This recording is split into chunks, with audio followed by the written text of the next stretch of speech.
तो दो और बाको ताहना आरकी बेसी तारासिंह खान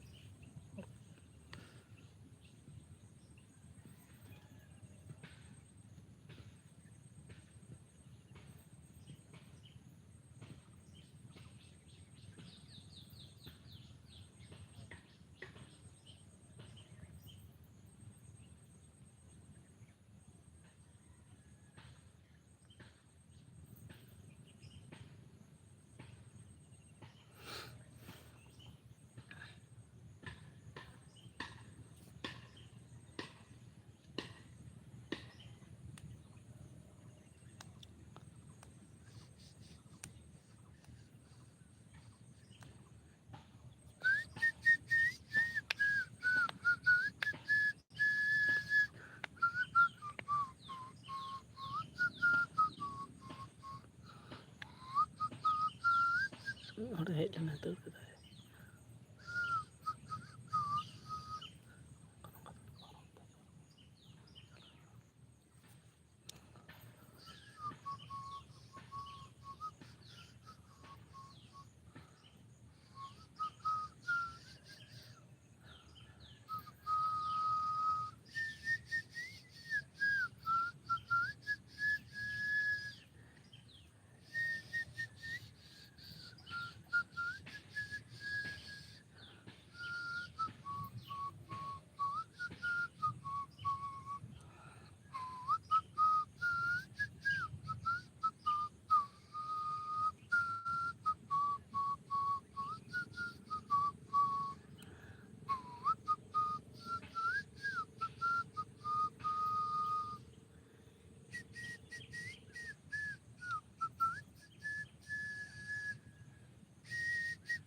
चेड़े चिपड़ी चेका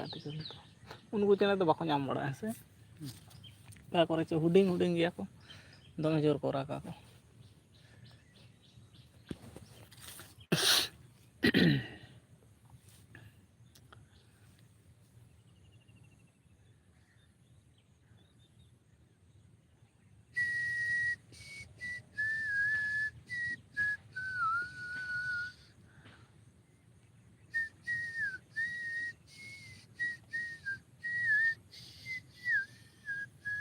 दाग को पावा कना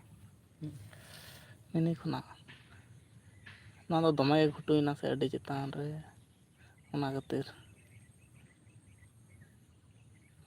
बाको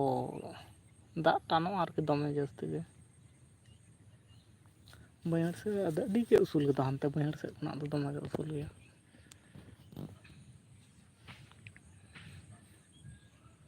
बनवा पांद उना लातार रहो जदी रोहय ताहे को दिन कल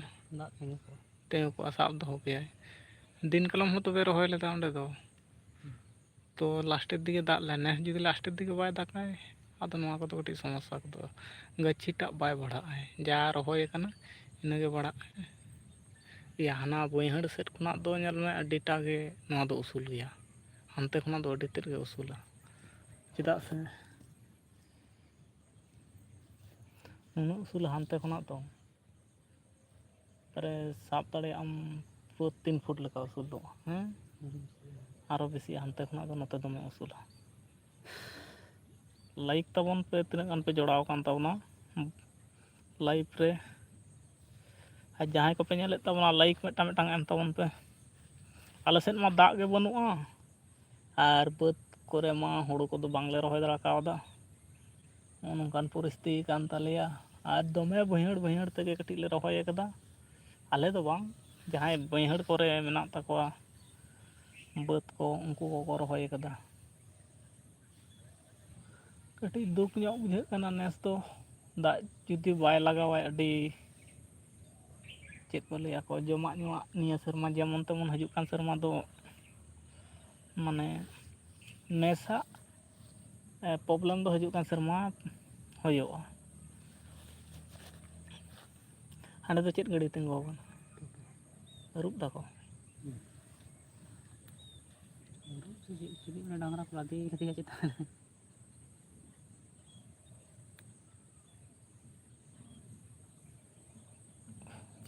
ठीक है।